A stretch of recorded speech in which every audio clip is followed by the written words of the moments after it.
Découvrez le Géant, le tout nouveau pari de LeTurf et Genibet.fr. Trouvez un cheval placé dans toutes les courses de la Réunion du Géant et c'est gagné. Avec le Géant, tous placés pour gagner.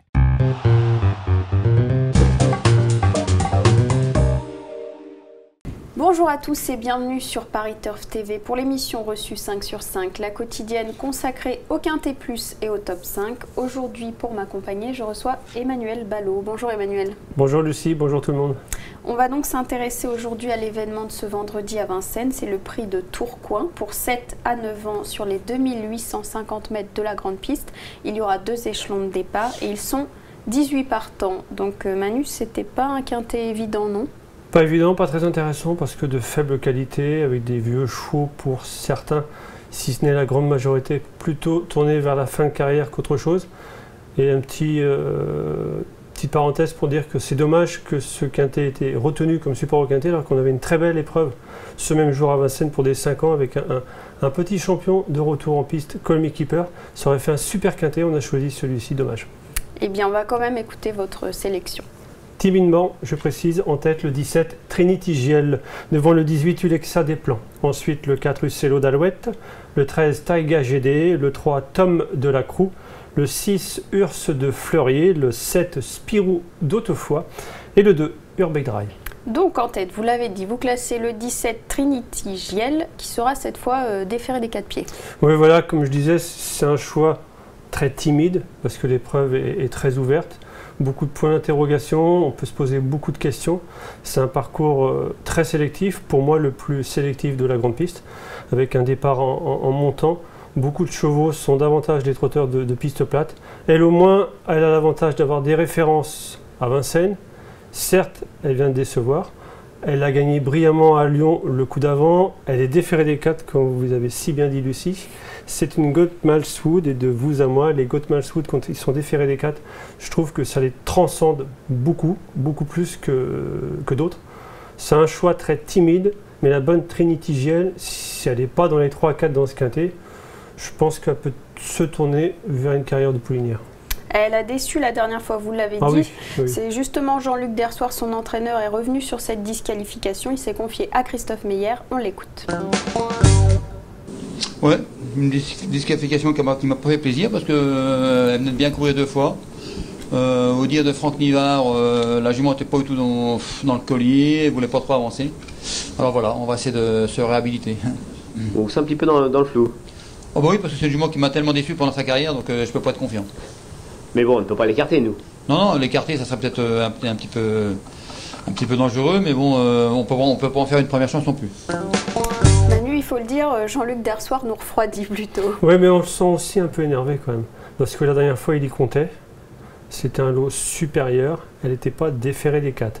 Ce coup-ci, il se pose plein de questions parce que c'est Trinity Giel. Il l'a souvent vendue comme une jument de quintet. Elle a souvent déçu, mais la dernière fois c'était comme un autre lot. Là c'est de déférer des 4 en désespoir de cause, mais franchement Lucie, le lot il est quand même très faible. Le premier poteau, ils sont certes 13, ça fait un gros paquet à contourner, mais c'est pas des foudres de guerre.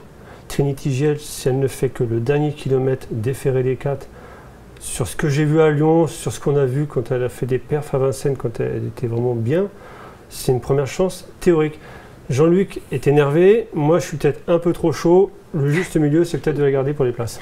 Bon, vous l'avez bien vendu. Derrière, vous classez le 18, la régulière Ulexa des Plans.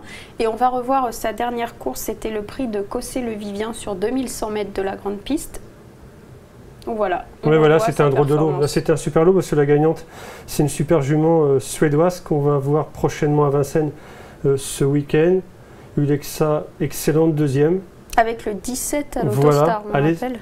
Elle a souvent été desservie par les numéros Autostar. Un coup, elle a gagné un quintet en gain, je crois qu'elle avait le 8. Et le 9, un coup à Vincennes, elle a fait l'arrivée. Là, elle avait le 17. Elle a tout pour elle parce qu'elle est super brave, super sérieuse, très performante, déférée des 4 pieds.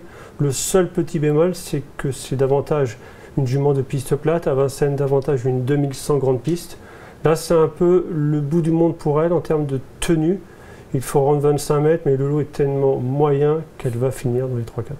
Très bien. Derrière, vous classez le 4 Uccello d'Alouette qui, lui, n'a pas été vu à Vincennes depuis bien longtemps. Il y a déjà quelques mois, je crois même il y a déjà, je crois, 2 ans. Oui. Mais c'est un trotteur qui a montré des moyens. J'ai toujours suivi ce trotteur de grande tenue. Moi, il m'a impressionné un coup ou deux à La Capelle, là où il vient justement de gagner en étant déféré. Mais j'ai bien regardé, déféré, ferré, il fait à peu près les mêmes valeurs. En tête, 2008 Grand Piste, un parcours exigeant qui demande de la tenue.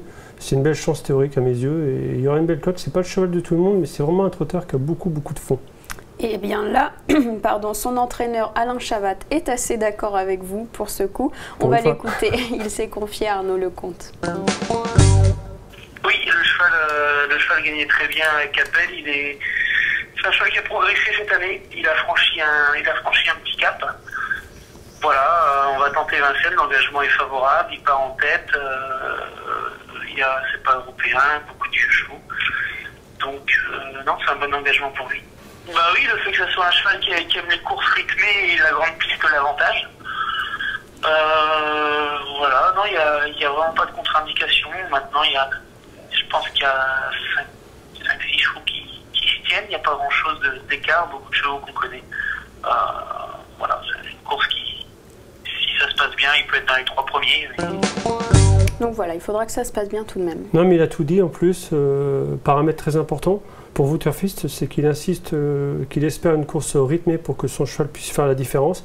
Croyez-moi, du rythme, il va y en avoir avec une petite bombe du nom de Tom Delacroix et un Urbeck Dry qui ne fait ses bonnes valeurs que quand il va devant. Il va y avoir du train avec ces deux-là.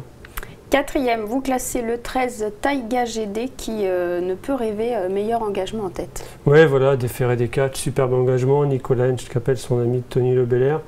Ça sent bon. Maintenant, Taiga GD, on la connaît par cœur, elle n'a pas gros de marge. Il ne faut pas qu'elle fasse le fort. Maintenant, c'est une Capriccio. Les Capriccio, Lucie, vous le savez, c'est bien que moi, vieillissent remarquablement bien.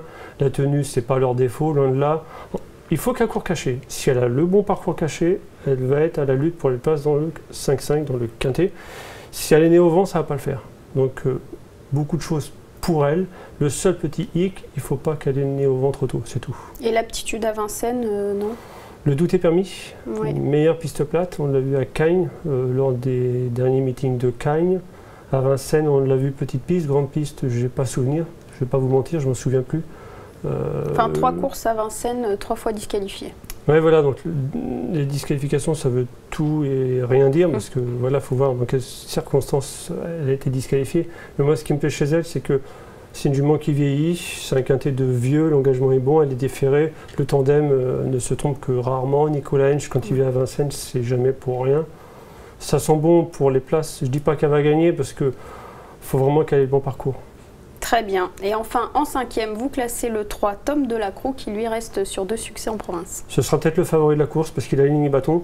C'est l'un des rares du peloton qui a une belle musique. J'entends par là que 2 victoires, c'est une belle musique, alors que la plupart ont une musique en dilettante. À Bordeaux, il a battu le record de la piste, 1,18. C'est assez exceptionnel. Surtout que Bordeaux, c'est pas une piste toute plate. Il y a une belle montée en face. Ensuite, dans la foulée, il gagnait à Agen, PMU, très facilement. Le cheval est au top. Le seul petit truc que j'aime bien trouver un petit hic à chaque fois, parce que c'est un quintet, c'est pas des champions. Le seul petit hic, je me dis, c'est que départ en montant, ça peut lui casser son action. Il peut se retrouver vite assez loin. Sinon, le cheval a tout pour plaire, il est au top, il est plein de bourre, il a des chronos dantesques en province. C'est impossible de mettre plus loin que 5e. Moi, j'ai fait l'effort, j'ai vraiment mis le plus loin possible 5e. Très bien. Eh bien, il y a quelques hicks quand même, hein, ça n'a pas l'air évident. Non, c'est pas simple. Ça va être un quintet à surprise, obligé. On dirait. Bah, c'est pour ça que j'ai mis une surprise en tête. Vous avez une évidence quand même, c'est votre pépite pour cette réunion. Oui, dans la 6e, le 613 Dracardello qui vient de gagner très plaisamment à Maucanchy, l'écurie de Laurent Brivard avec ses 2 ans, bientôt 3. L'idée est exceptionnelle. Pour moi, c'est l'une des écuries phares avec les 2 ans. Ils sont tous beaux et bons. Dracardello, il est beau et bon. J'attends de voir. Je pense que la grande piste et les 2007 ne vont surtout pas lui faire peur. 613, Dracardello. Eh bien, on va le suivre. Alors, ce 613. Merci beaucoup, Manu. Merci, Lucie. On l'a compris, on élargit un petit peu les jeux. Demain, vous retrouverez Philippe Thévenon et Alexandre de Koopman. Je vous dis bonjour à tous et à bientôt sur Paris Turf TV. Au revoir. Au revoir.